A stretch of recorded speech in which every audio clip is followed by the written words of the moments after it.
Daniel had never really paid much attention to the neighbor, or at least that's what he kept telling himself. He had moved into this apartment in Riverside Heights 3 years ago, after a bitter breakup, and since then had learned to keep his world small. No gatherings, no neighborhood chatter.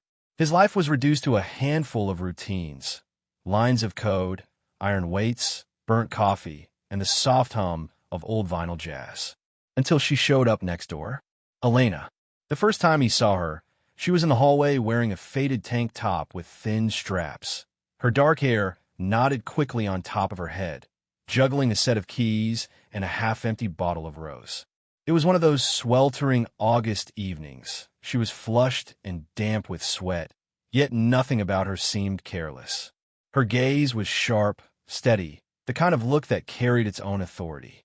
She wasn't conventionally beautiful, not in the polished sense, but something about her unsettled him. A raw confidence, a quiet strength in her eyes, and a lilt in her voice he couldn't quite place. Her laughter carried easily through the walls, and so did the occasional sharp-edged arguments with her boyfriend, Marco.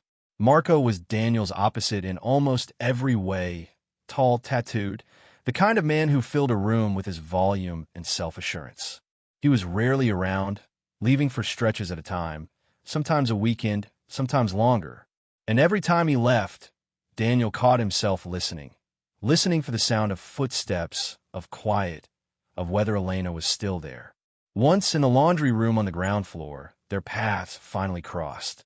She was digging through her bag for loose change, frowning at her own disarray, when something about her small struggle broke through his walls. "If you're short, I've got some," Daniel said, offering a handful of coins. She gave him a quick smile, the kind reserved for strangers, brief, polite, nothing more. "Thanks. I'll pay you back." "No need," he replied, "as long as the laundry's happy." She laughed, a husky, unguarded sound that cut straight through his composure. After that, they began crossing paths more often, glances in the elevator, quiet nods on the stairs, brief exchanges in the hallway. Daniel tried to maintain his distance, but Elena seemed to notice something in him, not in what he said, but in what he left unsaid. One rainy evening, the elevator shuddered to a stop between floors, trapping them inside.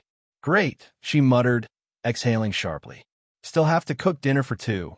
You're not about to feed this elevator, are you?" Daniel chuckled. "No plans. Marco's coming back from a 3-day trip, and all I managed was taking out the trash. Main thing is to make it look like I didn't miss him." "Did you?" The question slipped out before he could stop it.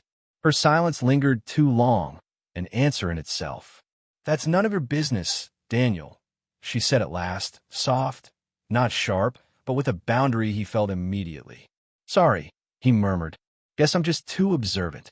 She studied him then, really studied him, like someone carefully weighing an object in their hands. Something shifted after that. Not visibly, not in any way that others could notice, but a quiet current began to hum between them, the kind that exists between two fingertips almost touching. The weeks that followed played out like shadows on a wall. She would step onto her balcony just as he did. He'd buy coffee from a shop 2 streets over, only for her to appear there too, even though hers was closer. Their conversations remained ordinary, almost distant, but their looks, those said something else entirely. Once, she appeared at his door holding a small pot of basil. "You've got a balcony with sunlight, right? Mine's hopeless. Can I leave this with you for a week?" It was innocent enough, yet in the way she stepped inside, barefoot on his wooden floor, fingers trailing briefly over the spines of his books, pausing too long as if reading him instead of the titles. There was more than she admitted. "Do you read Pessoa?" she asked suddenly. "From time to time," he said, "when I want to feel less intelligent." "I like men like that," she replied. "Ones who aren't afraid of language and silence." "And your boyfriend?" he asked quietly. She only smiled, set the basil on the balcony, and before walking out added, "If I stop by to water it, don't be alarmed. And don't close the door." Those nights were the worst. Daniel would lie in bed, listening to the noises seeping through the wall from Elena's apartment. Something falling, Marco's laughter, the creak of their bed. And his mind betrayed him, painting images of her. Elena's neck, her wrists, her shoulders when she leaned forward, hair tumbling as she wrote something down. The way her fingers had once brushed his palm while taking a cup. It was torture, beautiful, shameful, unbearable. He had never been the type to covet what wasn't his. Yet something raw and ungovernable had awakened inside him.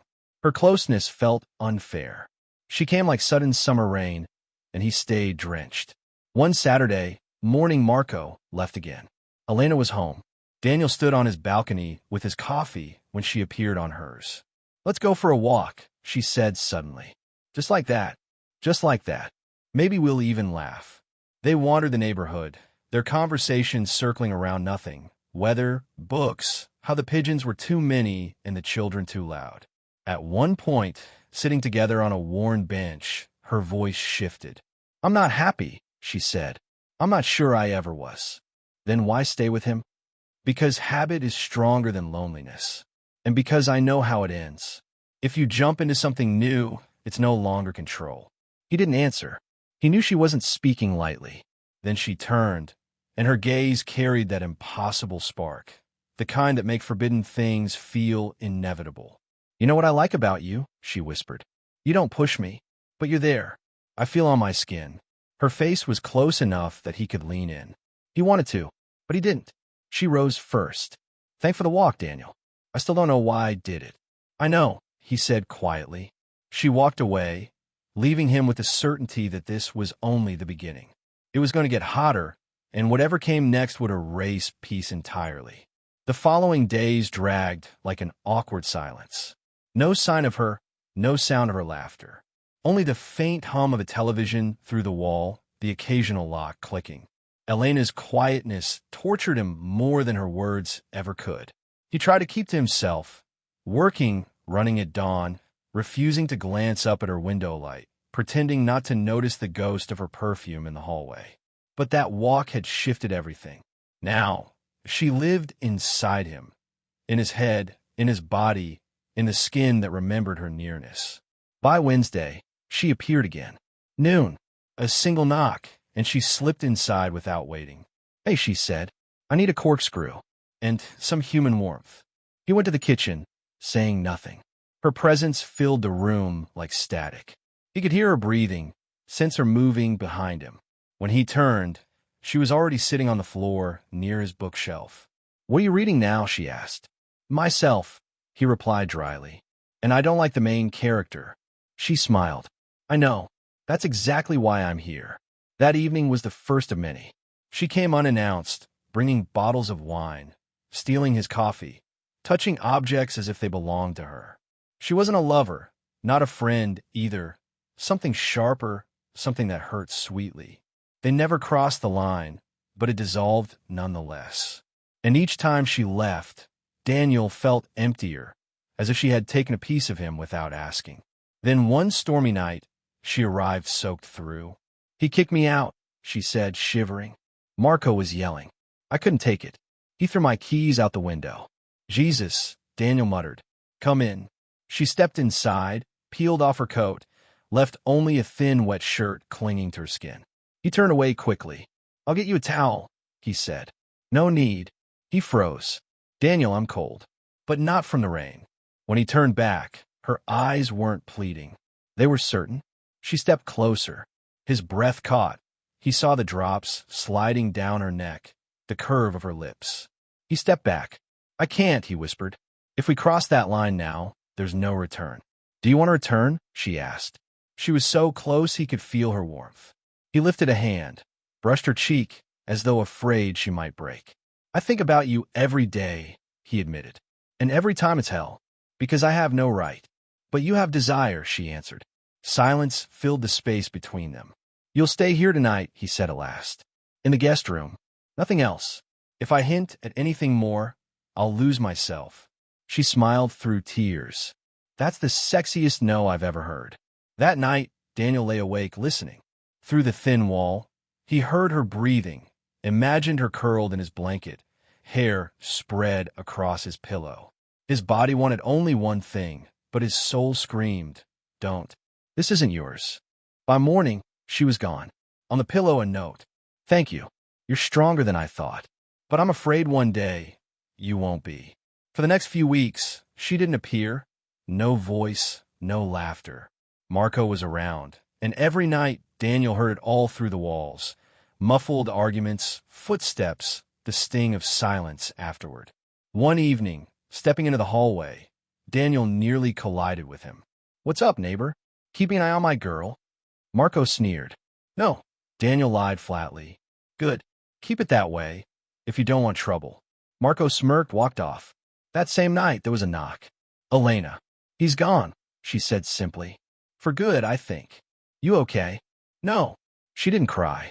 She just came in, sat on the rug, knees pulled to her chest, breath uneven. Then, out of nowhere, "Are you afraid of me?" "I'm afraid of who I become when I'm with you."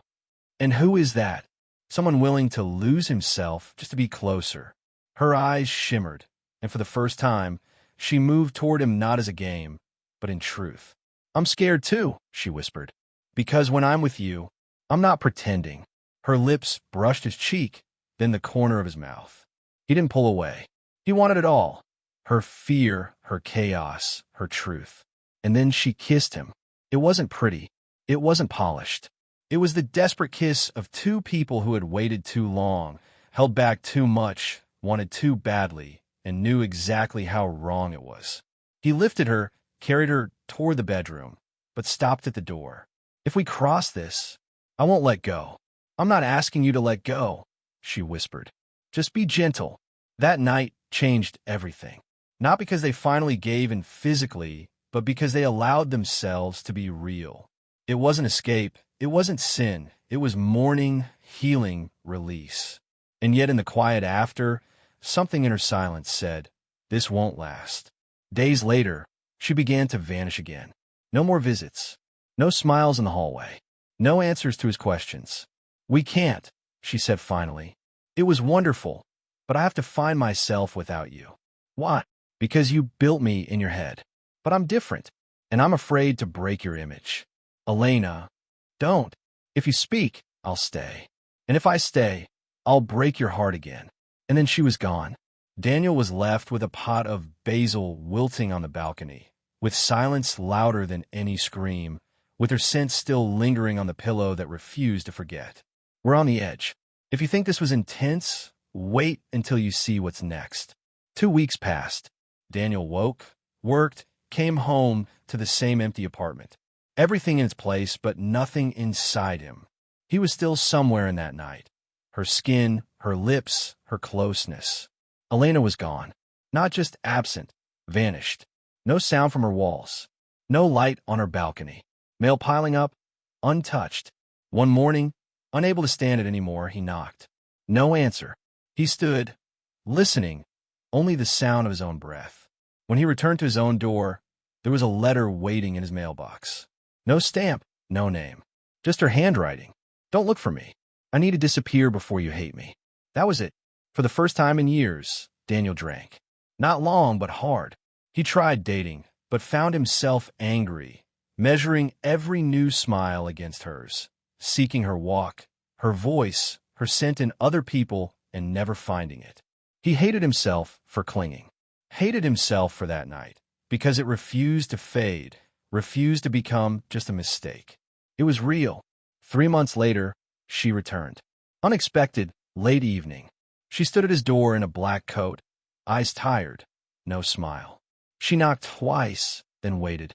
"Hi," she said softly. He stared at her for a long time. Then he stepped aside. "Come in. If you came back, you're not running this time." She walked in quietly, sat down, and said nothing for a long while. In her hands was a thick folder. "What's that?" Daniel asked. "I've been in therapy," Elena said softly. "They diagnosed me with PTSD and depression. I didn't want to ruin your life. I thought everything I touched I destroyed. That's why I left. You didn't have to leave. I did, because if I stayed, I would have drowned you with me." Daniel sat across from her, his heartbeat slow and heavy, like it belonged in a locked vault. "So why now?" "Because I finally realized something. Either I lose you forever, or I try. At least once. To be honest." "Honest with who?" "With myself." She opened the folder, sliding it toward him. Inside were sketches, letters, diary pages, all about him, about them. This was my therapy, she said. And my confession. He turned the pages. There, she had written about her fear of his kindness, about feeling like a traitor every time she reached for him while still tied to Marco, about wanting to stop but never being able to. Then, tucked between the papers, a photograph of the two of them, asleep on the floor together. Someone had taken it secretly. Maybe her. I set the timer, she explained, as though reading his thoughts. I just wanted to remember what silence without fear feels like. Daniel moved closer, sat beside her. Elena, I still love you. I'm not asking for love, she whispered. Just an honest answer. Can you live with someone who's already disappeared once? I can live with anything, except your disappearance. She rested her head on his shoulder. That doesn't mean it'll be easy, she murmured. But I'm not running now. I'm choosing. He wrapped his arms around her, not as a conqueror, but as someone who had endured the storm and finally reached shore. After that, they started slowly. No labels, no grand promises. Walks, silence, when words were too heavy. Sleeping in separate rooms, sometimes, but always there, together. His friends were surprised. Marco sent threats. Neighbors whispered, but Daniel no longer hid. For the first time, he didn't feel guilty. Because Elena was here, not out of weakness, but because she chose to be. One evening, she fell asleep on the couch, a book open in her hand. Daniel watched her for a long time. If love really is tested by time and pain, he thought, then here it is. The kind that walked through fire and returned. He didn't know what would come next. Maybe it would be difficult. Maybe his heart would break again. But for the first time in years, he felt whole. And that was enough.